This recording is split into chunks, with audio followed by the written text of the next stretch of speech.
Let's roll right into our post-race winning team, winning driver, crew chief. For the 65th annual Goodys Headache Relief Shot 500, powered by Kroger, here at Martinsville Speedway, and the race winner was Jeff Gordon. He drove the number 24 Drive to End Hunger Chevrolet for Hendrick Motorsports. He's joined with his crew chief, Alan Gustafson. Excuse me. This is Jeff's 88th career NASCAR Sprint Cup Series win. His first win in 2013. His 8th win at Martinsville. That ties him with Jimmy Johnson for most wins among active drivers. And Jeff, you may or may not know this, but this also gets you in the 2014 NASCAR Sprint All-Star race because your provisional had expired. Well, you know how bad we'd love to be in that all-star race, so that's cool. Very Absolutely. Cool. It's always a lot of positives to come out of a win. That's exactly right. You know, you're third in points and made up some ground there. But anyhow, congratulations. Talk about what it meant to win here today. Oh my gosh, this meant so much. I mean, I feel like we've worked so hard, and many weekends we've left the racetrack looking at one another, going, "What do we have to do?" We've had race cars, we've had pit stops, we've had strategy. I feel like I've had days where, I've done my part, but just couldn't get it all lined up. And today, I mean, we come into this race with a lot of confidence. This is a great track for us, the 2014, for me personally, and these guys, Alan especially. They gave me a great race car all weekend long. I was a little disappointed myself qualifying. Felt like we should have done a better job than that, but he made up for it, getting that number 2 pit stall. That was a sort of a turnaround for our weekend in many ways, or just that kind of added bonus. And that paid off for us today as well, and of course, a great race car. But, I feel like we've been in position to win this race several times the last few years, and just no different than like Jimmy Johnson today. You get stuck in that outside lane on the wrong restart, and all of a sudden you're fighting to try to be in the top 5 or top 10, and we went through some of that today at times ourselves. But there at the end, great pit stop, tires at the right time, good adjustments, and then we were in the inside lane those final 2 restarts, and to me that made all the difference. Of course, we had to really run in Matt's tracks. He was strong. I feel like they made some adjustments and made his car even better. So it's probably the most patient I've had to be here or in a race in a long time, just because I didn't see his car fading like I thought it would. And it just took a little longer, and it finally did start to give up a little bit, and we took advantage of that. Alan, talk about coming here this weekend and maybe a couple of things that stick out in your mind that might have been the key to the win. When you maybe think about you got here Friday, and is there anything that sticks out in your mind maybe that was, hey, I'm glad we did that? Yeah, I mean, it was obviously a great day, and coming here, we knew this was a race that we needed to try to capitalize on. We needed to get a lot of points out of here to keep ourselves in contention for this championship. And as Jeff alluded to, I think we had a really good car all weekend. Qualifying, we were a little disappointed. We focused solely on qualifying on Friday because we really wanted that number 1 pit stall. We felt like a few of the last races we've lost races because we didn't have that number 1 stall, and our competitors did. So a little disappointed with 9th. But it ended up being a blessing in disguise because I think we got a really good stall in number 2 and we had a good car. And through the day, we had track position, had a good car, had a decent short run car, had a good long run car, and we maintained track position fairly well. And I don't remember what lap, but there's just a rash of cautions that got when we were leading that put us in kind of a compromising position. I had to make a tough decision there. To either stay out on tires or come get tires. I decided to come get him, and ultimately I think hindsight 2020 probably wasn't the right decision. The caution came out 25 laps later, and all the leaders were able to come in, so we had to battle back from that. And I think the key to that was having a really good car. Jeff did a great job in traffic, and then we had 2 really clutch pit stops at the end. I felt like that we needed, and had a little bit of a rough start on pit road, and then the guys got 2 really good ones at the end. And when I knew we had gotten back to the front, with new tires, and we're in position. I felt like it was going to come down to those restarts, and personally was looking forward to a long run.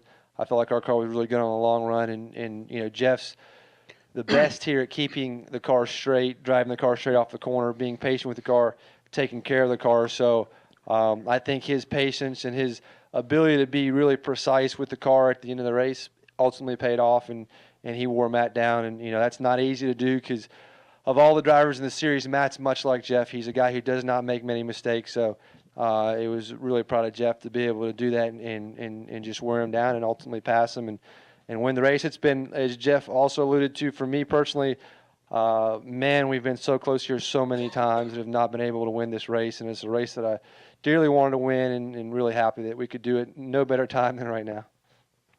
That's great. And with this win today also, Jeff, this wrapped up the NASCAR Sprint Cup Series Manufacturers Cup Championship for Chevrolet. 11th straight championships and 37th overall for Chevrolet. So congratulations to Chevrolet on winning that championship. We'll take questions now from the audience. We'll start with Tom, Kenny, Jim, Jenna. Congratulations, guys. Tom Jensen from FoxSports.com. Jeff, I talked to Mark Martin a couple years ago, and he said, you know, you never know when you're going to win the last race or the next race.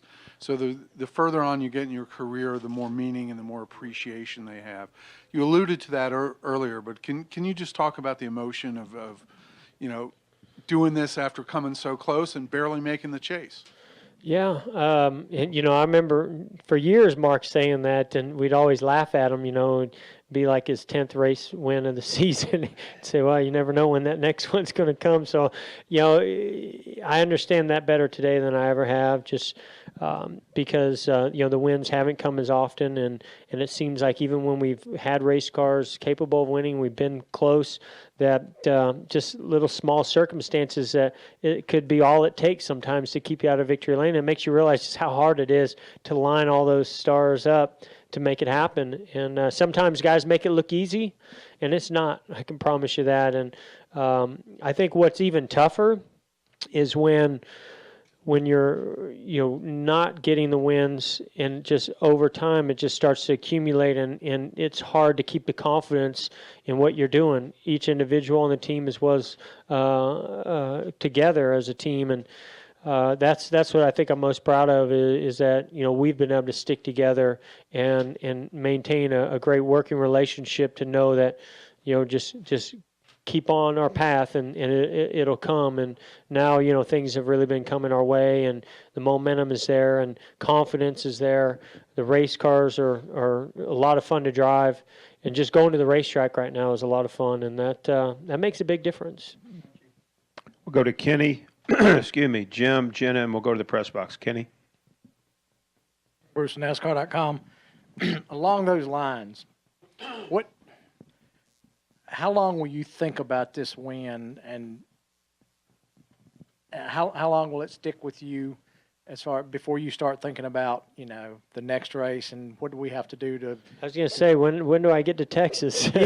I mean, you don't get to enjoy wins for very long, you know, in this series, and you always want to win a race when there's an off weekend or an off season. It was pretty sweet to win Homestead last year because we got to enjoy that one for a while. But this is a special one, you know, for many reasons. You know, it's Martinsville.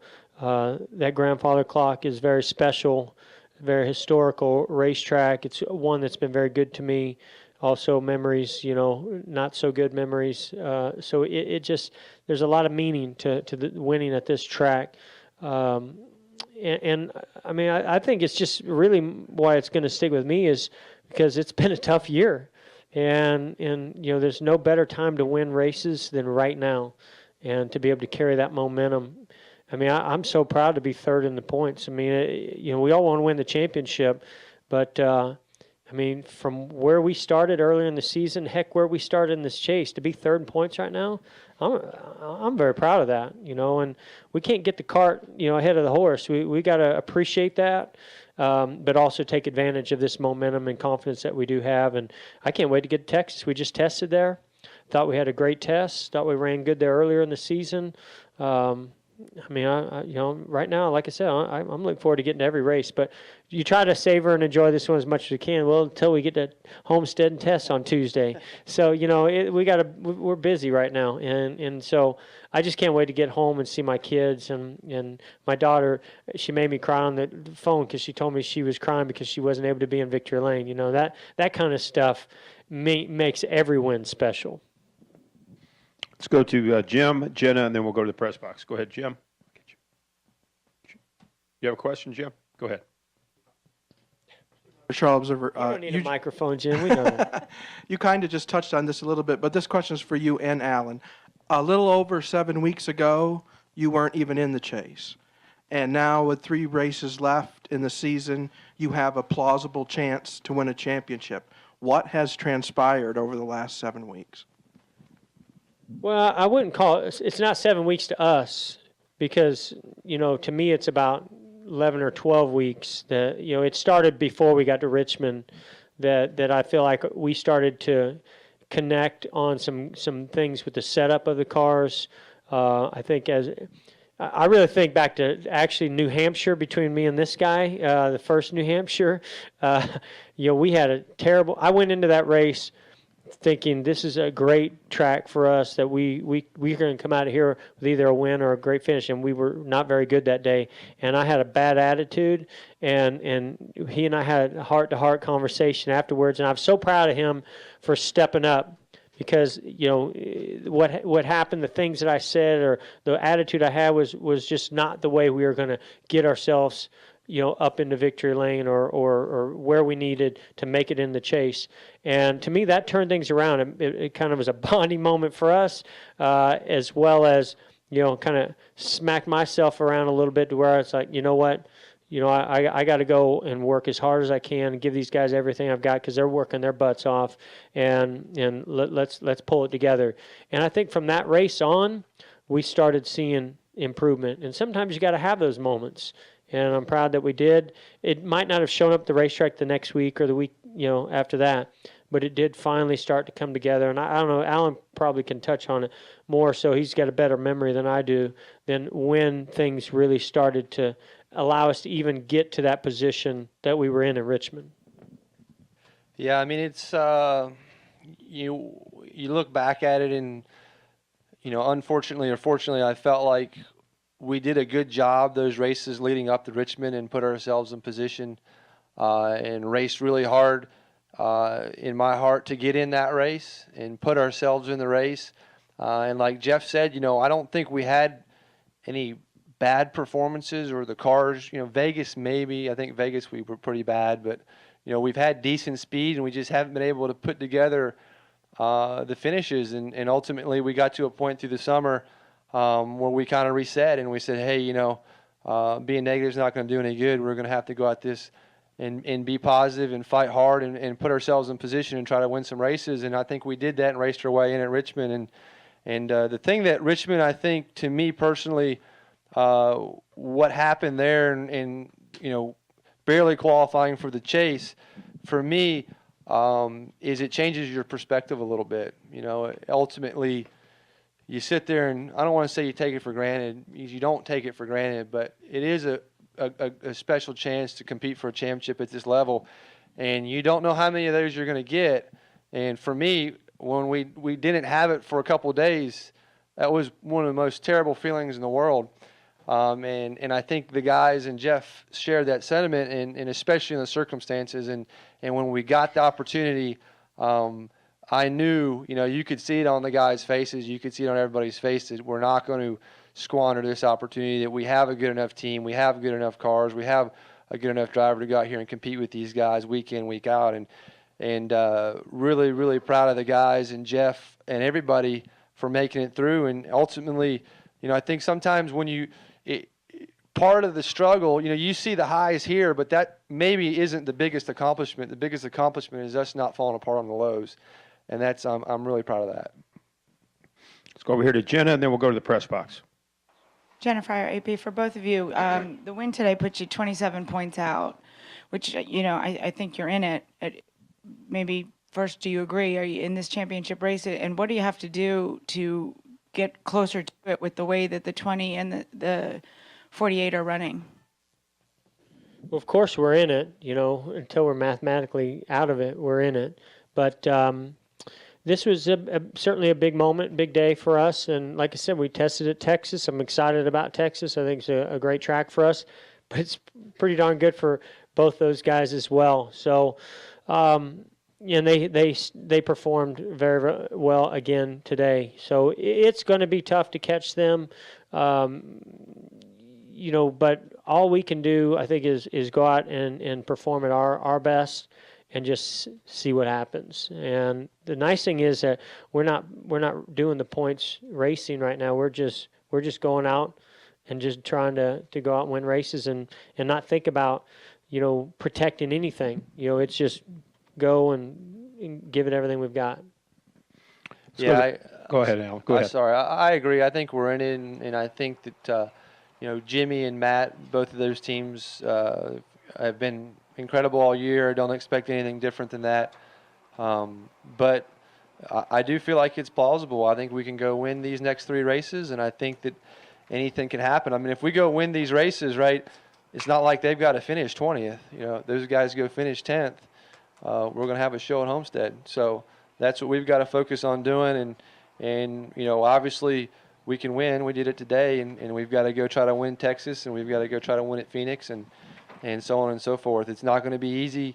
Never is easy. It's not going to be easy for them either. I haven't been necessarily in the exact position they're in, but I've been close. And even being first and second, it's not an easy, with 27 points over us, it's not an easy position to be in. Let's go to the press box. Go ahead, press box. Damian Sordelet, Lynchburg News in Advance. This one's for Jeff.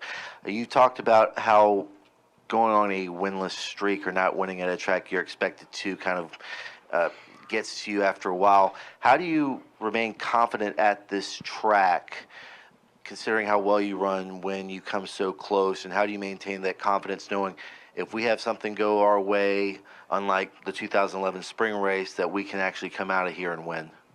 Yeah, I've said this quite a few times over the years. Martinsville is probably, of all the tracks and all of the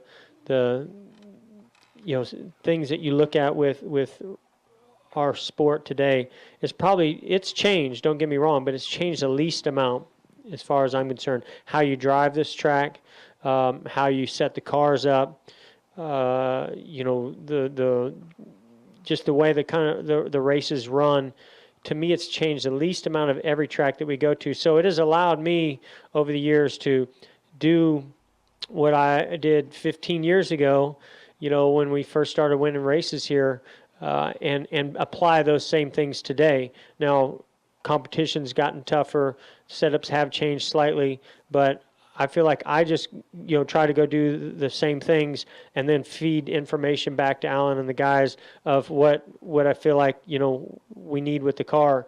And so that has helped me tremendously, because if you think about it in another light, when they repave a place like Kansas, I mean, aerodynamics and the setups and the tire, how it reacts to the race, that has changed so much over the years.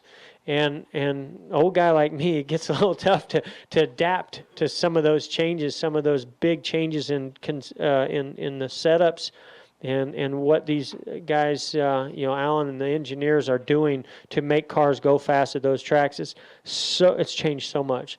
But here, I would say that it's still kind of old school. You got to save the tires. You got to be patient. You have to get into a rhythm. And I like this track. I like Atlanta. I like Texas. I like those types of racetracks, and it definitely plays into a guy that's been around the sport for a long time like myself, especially when there's a long green flag run all the way to the finish. Go ahead, press box. Aaron McFarling with the Roanoke Times. Jeff, you mentioned getting caught up on the outside a couple times on the restarts early in the race. Can you describe the helplessness of that at this place when you get in that situation, and also maybe compare how we know the inside line's the better line here, but maybe compare it to some other years you've raced here? Was it more difficult today? Well, I feel like I kept my composure pretty good all day today, except for the 2 times that I got stuck in the outside, and I wasn't real proud of that, but I was mad. And it's just, it wasn't just the outside lane. It was some of the things that were going on of the guys on the inside lane making it even harder for you on the outside. They know they've got you in a vulnerable position, and they just run you up the racetrack. And then, other guys know I got to fill that hole. And that's what makes Martinsville so exciting and why those restarts are so critical. So it was very frustrating, but on the flip side of that, when I was on the inside, I was able to take advantage of that situation and make up for it. But yeah, I'm telling you, you get caught in that outside on the final restart. It doesn't matter how good your race car is.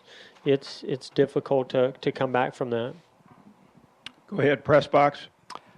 Nate Ryan, USA Today Sports. This is for both Alan and Jeff, if you guys both could address this. Jeff, the last time you missed the chase in 2005, you changed crew chiefs. The last time you went winless in a season in 2010, you changed crew chiefs. Has everything that's happened... I knew this was going to be a controversial question. Has everything that's happened, I guess, like in the last couple of months, maybe reinvigorated both of you guys and made you more committed to each other and have this surge and know that you guys can kind of still work together and still, want to have a future together going forward, given that past events you've made changes in these sorts of situations? Well, I don't want to get too much into the conversation we had at New Hampshire, but I didn't bring it up. He did, but it's either you got to have a heart to heart, and the thing is, I love this guy. I think he's a great crew chief. I don't think he gets near enough credit. And when you're Jeff Gordon's crew chief, a lot of people like to say things when things aren't going well, and it makes it even tougher to be in his position. I think the crew chiefs already have the toughest job out there. But before he was my crew chief, I wanted to work with him. And now that he is, I like working with him more than I ever thought I would. So when things aren't going well, the toughest thing is to see him go through criticism or to criticize himself, or anybody doubt one another. And when we're not doing well, I can tell you, I'm not questioning him. I'm questioning myself. I'm like, man, what do I have to do? But the nice thing is that they're doing the same thing, and that's how you come together. Because once he stops believing in me and I stop believing in him, then we're done. And luckily for us, that has not been the case this year, and that's why I think we've been able to stay so strong and come back and be where we're at today. Okay, You let's want to comment? Hey, you're off the hook, Al. Go ahead, Kerry. Appreciate that. Yeah, I think we're good there. Let's come back downstairs here. Roger, got a question. We'll go to Roger, Bob Pockers. Roger Holtzclaw, Speedway Media. This is for Jeff and Alan both. You've gained a few points today. You're a little closer. We're 3 races to go. You're within striking distance. Does the fact that you're closer, does that take a little bit of the pressure off, or does it increase the pressure and ramp it up? I think it increases the pressure. I don't know if the pressure ever decreases, does it? Yeah, I don't know. I don't know that it increases it. To me, I think it just, that opportunity, it kind of, you're always competing to win, and you do everything you can. But when it's getting closer and closer, somehow or another you seem to find a little bit more and a little bit more. And I've seen that in Jeff, and I think it's just kind of part of human nature. So. I'm hoping to go to Texas and get a little bit closer, and then we'll have this conversation again. I think the closer we get, really, I don't want to say that we're playing with house money, but of all the cars that are competing for it, I think we are. So for us, the best thing we can do is just go out there and try to win and get closer and closer and have a chance at Homestead. That's really was my goal going on this chase. Still my goal now is to go into Homestead with a shot. Let's go to Bob, and then we'll go to Mark Garrow. Go ahead, Bob. Bob Hocker, Sporting News. For Jeff, can you, as far as the Texas test, when you're at that test and Kenseth is there too, the guy that you're competing with for the title, how much are you, is it hard not to peek and look at what they're doing or wondering what they're doing or wondering what times they're running on a test like that? Of course, we're paying attention to that. I mean, I think we've got one of the toughest competitors, not only for this championship, but for each track that we go to right next to us in Jimmy Johnson. So, and really all of our teammates, I mean, Casey and Junior, and they all run good at every track we go to.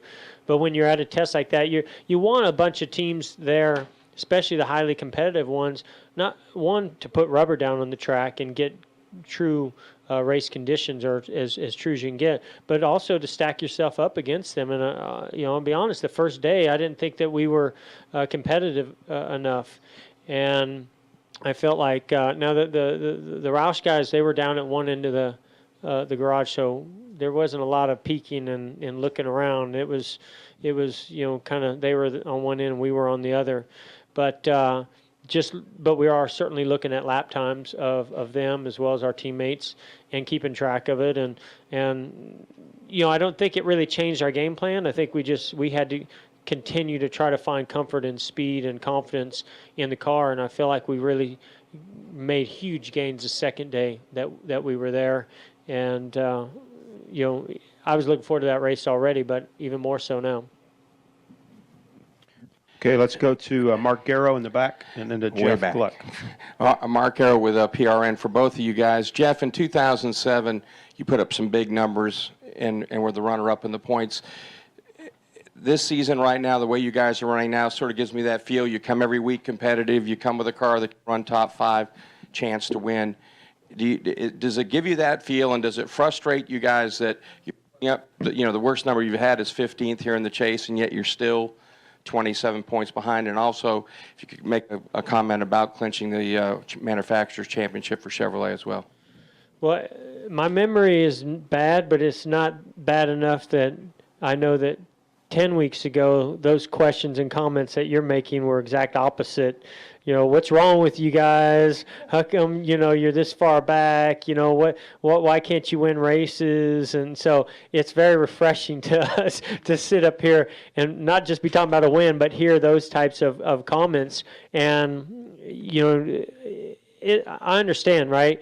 It's easy to count a team out when we haven't put the numbers, but we don't live off stats. We live off of how competitive we are and what little minor things that are going on that sometimes maybe look bigger on the outside, but to us on the inside, it was like we were this close.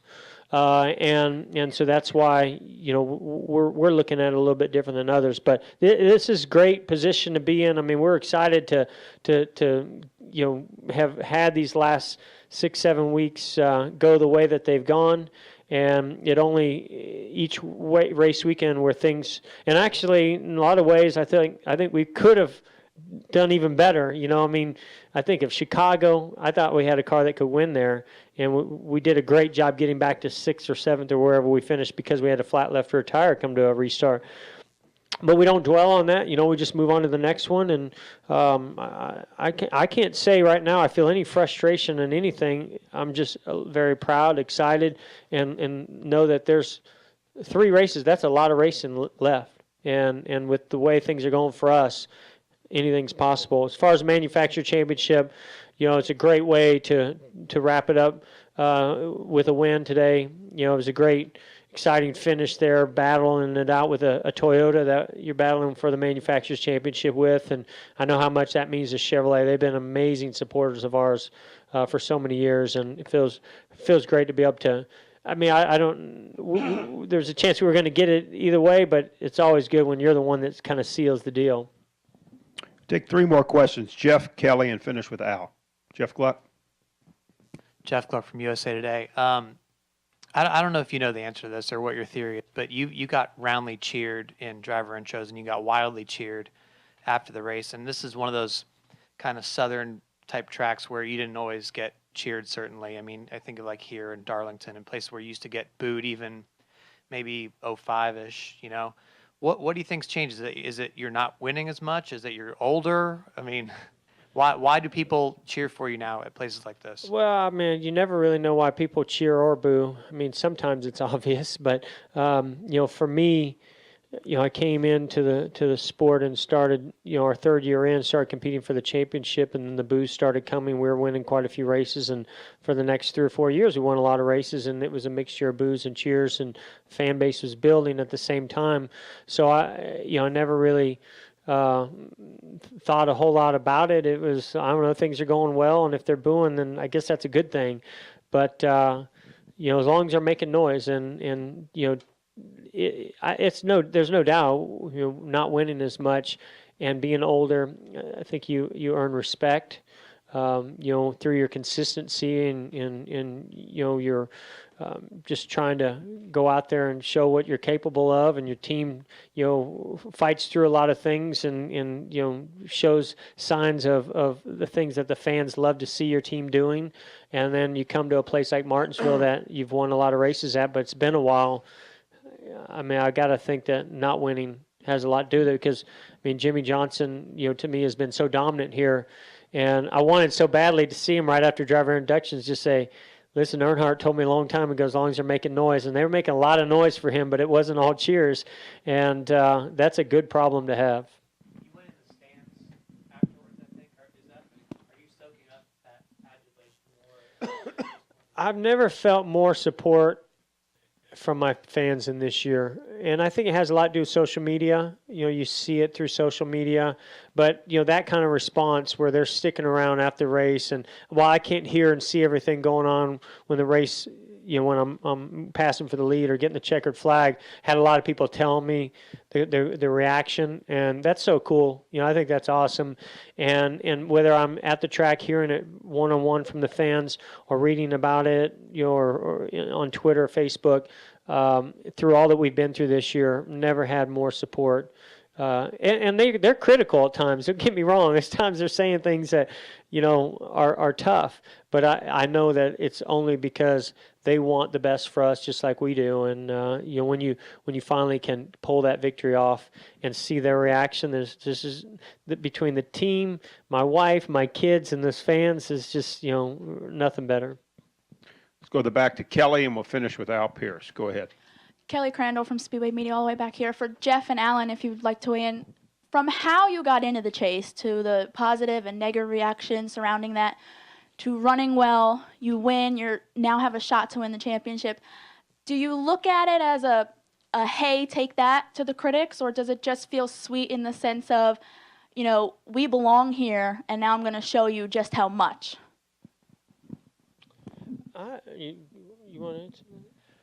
Well, for me, obviously when the unprecedented events happened at Richmond and Chicago, right away, what I felt like is it was fair because you can race for it. It ultimately isn't nobody. If we didn't belong here, then beat us. If we don't belong here, then, we won't run good and we will be 13th. But for me, I feel like we've proved, right now we're a third place team. Ultimately, at the end of the year, can we be better than that? We're going to do our best. But that's the way I look at it. I think it belongs, the proof's in the pudding. Your finishes and your results ultimately determine how good you are or you aren't. And I think that, we've represented ourselves well, and I don't think we're done.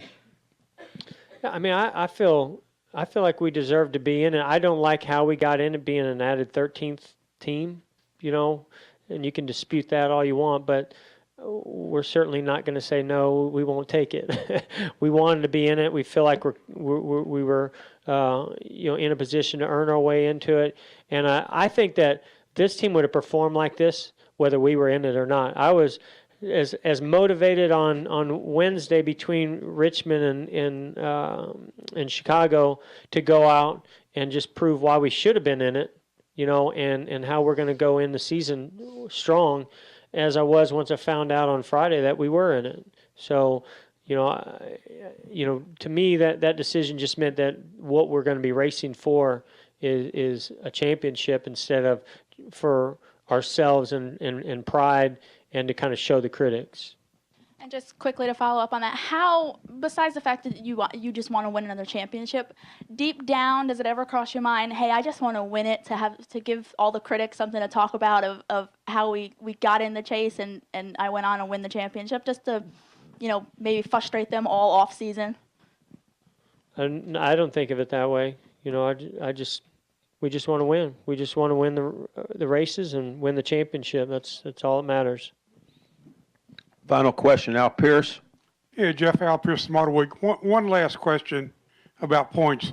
Matt said earlier tonight that anybody in effect one race behind or 48 behind is probably out of it. There are 5 teams still within that 48-point margin. Do you think it's down to you, Kendrick, Jimmy, Kevin, and Kyle? Are they the 5 that are still in it? Because you're all less than 48 points. Let's be honest. We're all alive, but right now there's 2 that are in it. Our job is to go to Texas and make it 3. Realistically, legitimately, and we've got to put pressure on those guys. Right now, other than this win today, they don't really feel a lot of pressure they're racing one another, is the way I look at it. And those guys are capable of putting very solid finishes together for the remainder of this season.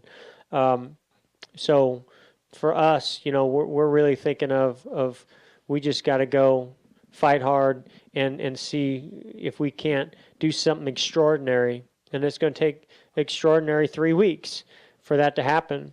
But mathematically, we're certainly in it. But until we close that gap, I don't think that anybody else is really looking at it other than those 2 guys. Congratulations to Jeff and to Alan and Hendrick Motorsports for this big win today. We'll see you at Texas. Yeah, thank you.